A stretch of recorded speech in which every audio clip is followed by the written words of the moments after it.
Hi hello నమస్తే welcome to D9 TV news. So మొత్తానికి తెలంగాణకి వెరీ సూన్ కొత్త ముఖ్యమంత్రి రాబోతున్నారనే ఒక వార్త చాలా సంచలనం అవుతుంది. సోషల్ మీడియాలో ఇదే హాట్ టాపిక్గా నడుస్తుంది. ప్రస్తుతం రేవంత్ రెడ్డి గారు ఆల్మోస్ట్ 1.5 ఇయర్ దాకా ఆయన ముఖ్యమంత్రిగా కొనసాగారు. బట్ ఎందుకో హైకమాండ్ రేవంత్ రెడ్డి గారి మీద కొంత అసంతృప్తితో ఉంది. అందుకనే ఇప్పుడు ప్రస్తుతం రేవంత్ రెడ్డి గారిని తప్పించి మరొకరిని ముఖ్యమంత్రిగా ప్రకటించే అవకాశం ఉంది అని చెప్పేసి కూడా ఇప్పుడు సోషల్ మీడియాలో చాలా వైరల్ అవుతుంది ఆ టాపిక్. బట్ నేనేమంటానంటే ఇలాంటి న్యూస్ అనేది ఎవరు క్రియేట్ చేశారో, ఎందుకు క్రియేట్ చేస్తారో, ఎందుకు దాన్ని వైరల్ చేస్తారో అర్థం కాదు కానీ ఇదే హాట్ టాపిక్ అయి కూర్చుంది ఇప్పుడు. అసలు ఒక రాష్ట్రానికి ముఖ్యమంత్రిని మార్చడం అంటే అసలు అది జరిగే పని. ప్రస్తుతం ఇప్పుడు మన సౌత్ స్టేట్స్‌లో కేవలం కాంగ్రెస్ పార్టీకి ఉన్నది రెండే 2 రాష్ట్రాలు. వాళ్ళు కాంగ్రెస్ పార్టీ అధికారంలో ఉన్నది కేవలం 2 రాష్ట్రాల్లో మాత్రమే. ఒకటి అటు కర్ణాటకలో ఉన్నారు. ఒకటి ఇక్కడ తెలంగాణలో ఉన్నారు. సో కర్ణాటక విషయం మనం చూసుకున్నట్టయితే అక్కడ డీకే శివకుమార్ వర్సెస్ ప్రస్తుతం ఉన్న ముఖ్యమంత్రి ఈ హోరాహోరీ పోర్ అనేది గతంలో ముఖ్యమంత్రి ప్రకటించినప్పుడు ఉండింది. సో 2.5 ఇయర్స్ మీరు, 2.5 ఇయర్స్ మీరు ముఖ్యమంత్రిగా పరిపాలించండి అని చెప్పేసి గతంలో అధిష్టానం చెప్పినట్లు దాన్ని డీకే శివకుమార్ దాన్ని కొట్టేసినట్టు అసలు ఈ 2.5 ఇయర్స్ కూడా నాకు అవసరం లేదు. కంప్లీట్‌గా ఇప్పుడున్న ముఖ్యమంత్రి గారినే మీరు కొనసాగించండి. నెక్స్ట్ 5 ఇయర్స్ తర్వాత అయితే నేను ముఖ్యమంత్రిగా నిలబడతాను అని చెప్పేసి ఆయన గతంలో చెప్పినట్టు ఇలాంటి వార్తలు అప్పట్లో బాగా సంచలనమయ్యాయి. ఇక తెలంగాణ విషయానికి వస్తే ముఖ్యమంత్రిగా ఇక్కడ అనౌన్స్ చేసే టైంలో చాలామంది పేర్లు కూడా బయటకు వచ్చాయి. కొందరేమో బట్టి విక్రమార్క గారి పేరు వస్తుందని, కొందరేమో ఉత్తమ్ కుమార్ గారి పేరు ప్రతిపాదిస్తారని, కొందరేమో పొంగులేటి శ్రీనివాసరెడ్డి గారి పేరు. మరి ముఖ్యంగా వైఎస్ఆర్సీపీ పార్టీ నాయకులు, వైఎస్ఆర్సీపీ అభిమానులు ఇదే ఎక్కువ వైరల్ చేశారు. ఏది వైఎస్ జగన్ గారు ఢిల్లీలో చక్రం తిప్పారు, పొంగులేటి శ్రీనివాసరెడ్డి గారు ఇక ముఖ్యమంత్రి కాబోతున్నారు అని చెప్పేసి. బట్ అవేవి కూడా జరగలేదు. సో ఆల్మోస్ట్ వెంటిలేటర్ మీద ఉన్న కాంగ్రెస్ పార్టీని అధికారంలో తీసుకొచ్చిన ఏకైక వ్యక్తి రేవంత్ రెడ్డి గారు. అంటే మిగతా కాంగ్రెస్ లీడర్లు కూడా కష్టపడ్డారు. బట్ వాళ్ళందరికంటే కూడా ప్రజలు ఎక్కువగా నమ్మింది, ప్రజలు కాంగ్రెస్ పార్టీ వైపు రావడానికి ప్రయత్నాలు చేసింది కేవలం రేవంత్ రెడ్డి గారు మాత్రమే. సో ఆల్మోస్ట్ డెడ్ పొజిషన్లో ఉండే మొత్తం మరొక్కసారి బీఆర్ఎస్ పార్టీనే వస్తుందని చెప్పేసి చాలామంది భావించారు కూడా. బట్ అవి ఏవి కూడా రేవంత్ రెడ్డి గారు పట్టించుకోలేదు. జస్ట్ ఆయన ఫోకస్ చేశారు, సక్సెస్ సాధించారు. సో ఆయన కష్టపడ్డ ఫలితానికి ముఖ్యమంత్రి స్థానం అనేది వచ్చింది. సో రాహుల్ గాంధీ గారు ఒకటే అన్నారు, కాంగ్రెస్ పార్టీని అధికారంలో తీసుకొచ్చింది రేవంత్ రెడ్డి గారు, రేవంత్ రెడ్డి గారు ముఖ్యమంత్రిగా ఉండడమే న్యాయం అని చెప్పేసి రేవంత్ రెడ్డి గారిని ప్రతిపాదించారు ముఖ్యమంత్రిగా, రేవంత్ రెడ్డి గారిని నియమించారు. సో మరి ఇంత కష్టపడ్డ రేవంత్ రెడ్డి గారిని ఉన్నటువంటి సడన్గా ఎందుకు తీసేస్తారు? అసలు ఇది లాజిక్ ఉందా? ఇలాంటి టాపిక్స్లో ఎవరు వైరల్ చేస్తున్నారో వాళ్ళకే జస్ట్ లాజిక్తోనే వాళ్ళు మాట్లాడుతున్నారు. ఒకసారి అది చూద్దాం ఏం మాట్లాడారనేది. తెలంగాణలో సీఎం మార్పు, ఢిల్లీ నుంచి రేవంత్కు పిలుపు, నేడు కాంగ్రెస్ శాసనసభాపక్ష ఎమ్మెల్యేలతో సీఎం భేటీ. సో వీళ్ళు అంటే ఈ న్యూస్ ఎవరైతే స్ప్రెడ్ చేస్తారో వాళ్ళ అల్టిమేట్ గోల్ ఒకటే ఉంటుంది. మేబీ ఐదర్ కాంగ్రెస్ పార్టీని బద్నాం చేయాలి, లేకపోతే రేవంత్ రెడ్డి గారిని ఇరుకుని పెట్టాలి. ఈ రెండే వాళ్ళ టార్గెట్. ఎందుకంటే ప్రస్తుతం తెలంగాణలో కాంగ్రెస్ పార్టీ చాలా తీవ్రమైన విమర్శలు ఎదుర్కొంటుంది. సొంత పార్టీ నేతలే కాంగ్రెస్ పార్టీ మీద దుమ్మెత్తి పోస్తున్నారు. లైక్ ఎమ్మెల్సీ తిన్మార్ మల్లన్న లాంటి వ్యక్తులు. ఎప్పుడైతే కులగణానికి సంబంధించి నంబర్స్ బయటకు వచ్చాయో, పర్సంటేజ్ బయటకు వచ్చిందో అప్పటి నుండి తిన్మార్ మల్లన్న అయితే అసలు మామూలుగా ఫైర్ అవ్వట్లే కాంగ్రెస్ పార్టీ మీద. ఆ కులగణన ఏదైతే ఆ పత్రాలు ఉన్నాయో ఆయన తగలెట్టేశారు. తగలబెట్టడమే కాకుండా మామూలుగా విరుచుకుపడట్లే. అసలు తెలంగాణ అనేది మీ అయ్య జాగిరి కాదు, తెలంగాణ అనేది మాది, మా బీసీలది, మా బీసీలు ఉన్న తెలంగాణలో మీ ఆధిపత్యం ఏంటి అని చెప్పేసి అనేక మంది కాంగ్రెస్ నాయకుల మీద ఫైర్ అవుతున్నారు.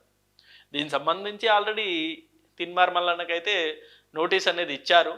మీరు ఎందుకు కాంగ్రెస్ పార్టీ సిద్ధాంతాలకు వ్యతిరేకంగా మాట్లాడుతున్నారో మీరు ఖచ్చితంగా మాకు వివరణ ఇవ్వాలి, లేని పక్షంలో ఖచ్చితంగా మీ మీద చర్యలు తీసుకుంటామని చెప్పేసి కూడా ఆల్రెడీ కాంగ్రెస్ పార్టీ వాళ్ళు చెప్పడం జరిగింది. సో దీని మీద కూడా ఫైర్ అవుతున్నారు తీన్మార్ మల్లన్న. సో ఇప్పుడు ఈ సంక్షోభం, ఈ వ్యతిరేకత అనేది సొంత పార్టీ నేతల్లో మొదలైంది కాబట్టి ఇది తారస్థాయికి కూడా వెళుతుంది.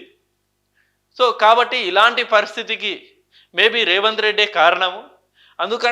అందుకనే ఈ తారస్థాయికి వెళ్ళే లోపు రేవంత్ రెడ్డి గారిని మార్చేస్తే ముఖ్యమంత్రిగా ఈ ఇష్యూ ఇంతటితో ఆగిపోతుందనే ఒక్క ఊహాగానంతో కూడా ఇలాంటి న్యూస్ అనేది సర్క్యులేట్ చేస్తుండొచ్చు కదా.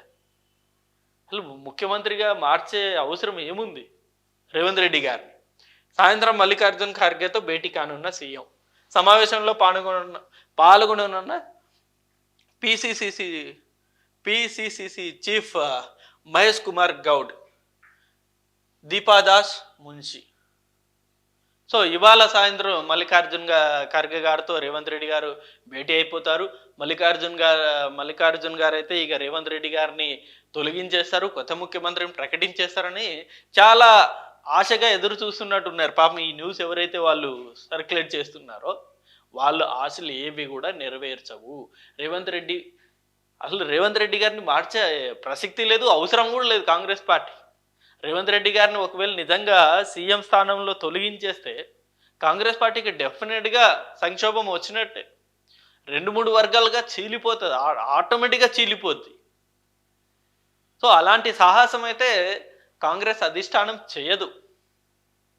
సో ఓ పక్క తెలంగాణలో ఆర్థిక సంక్షోభం ఉన్నా, అంటే ఆర్థికంగా అసలు దీన స్థాయిలో ఉన్నా సరే అనేక సంక్షేమాల్ని ఇంప్లిమెంట్ చేస్తున్నారు ఆయన రేవంత్ రెడ్డి గారు. దశల వారీగా అయినా సరే ఇంప్లిమెంట్ చేస్తున్నారు ఆయన.